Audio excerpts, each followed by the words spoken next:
Hello guys, in today's video I will be sharing our experiences in Bali. It will include a 10 days itinerary, flight, hotel, transportation, food and other expenses. I shall also share some tips and tricks which will hopefully help all the budget travelers to plan an effective 10 days trip to Bali. So let's start.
Now we will talk about flight expenses.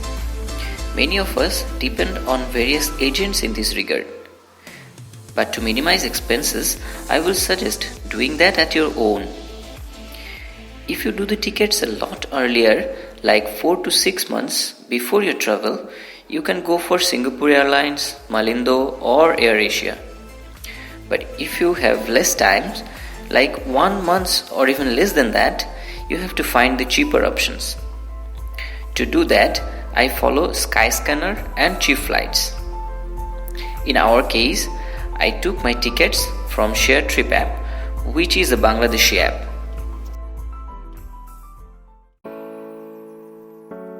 Since we only had the night to pass in Kuta, we have selected a cheap hotel. But then, at this budget, the hotel and its breakfast was more than enough.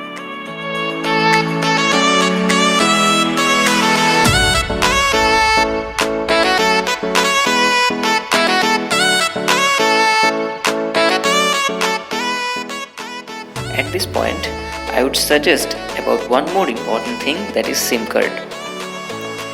Don't take it from the airport. Rather, ask your driver to stop by while going to your hotel from the airport and buy from a shop. It will be a lot cheaper.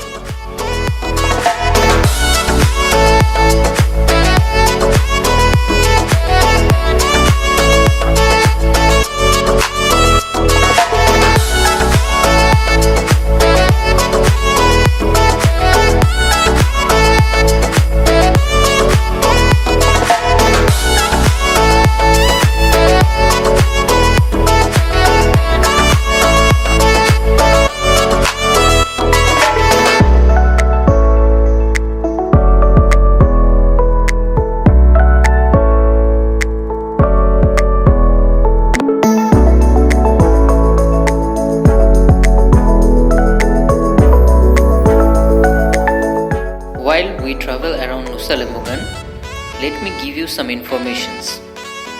First of all, about the boats.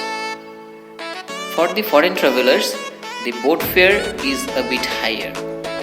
So it is better if you can come to an agreement with some local tour guides, because they can offer you cheaper options. But then, of course, confirm the standard of the boat company and check it online. Moreover, Bali is a very big island. If you have less time, then traveling around by bikes or scooter will be very tiring.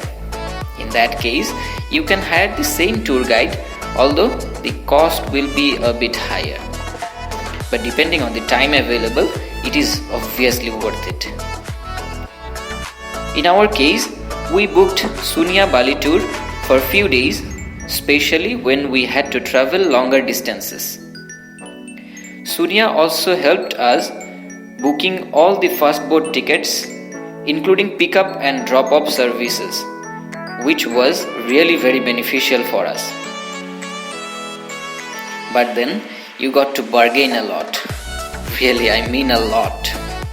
Still, we highly recommend him as a very good tour guide within a reasonable price.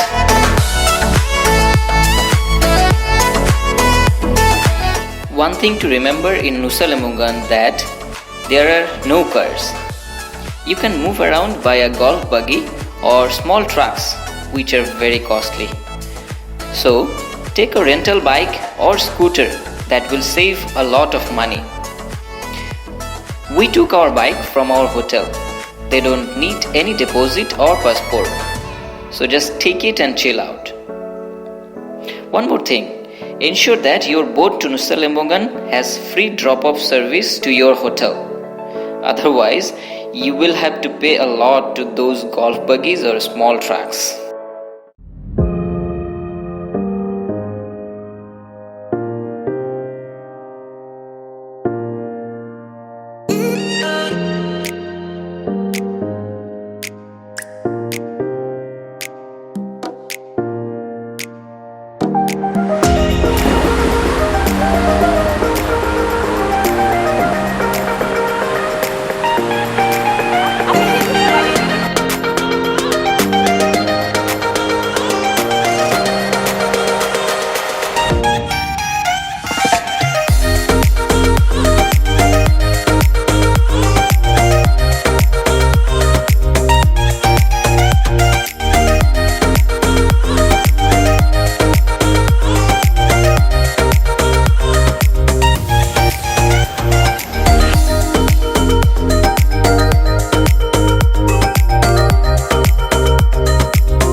As you can see, we did a day trip to Penida and covered only one portion of it since we did not have time.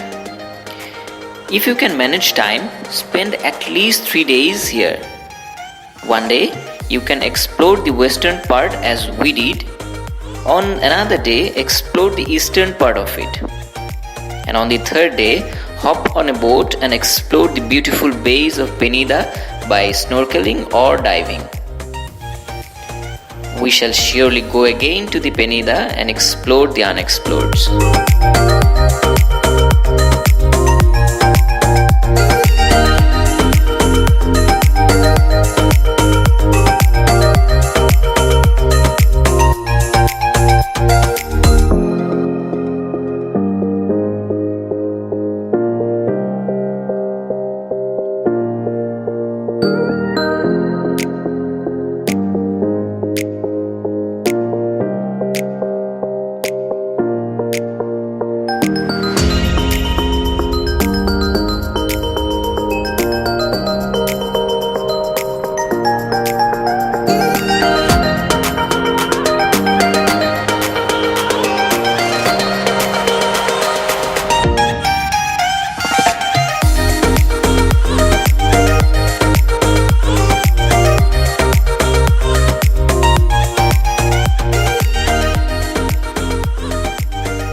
So that's the first part of the video, guys. In the next video, we will cover the next 3 days of our tour in Bali. We hope you liked the video and is useful for you. We shall make similar videos in future to share our on-ground knowledge with you. Till then, bye bye.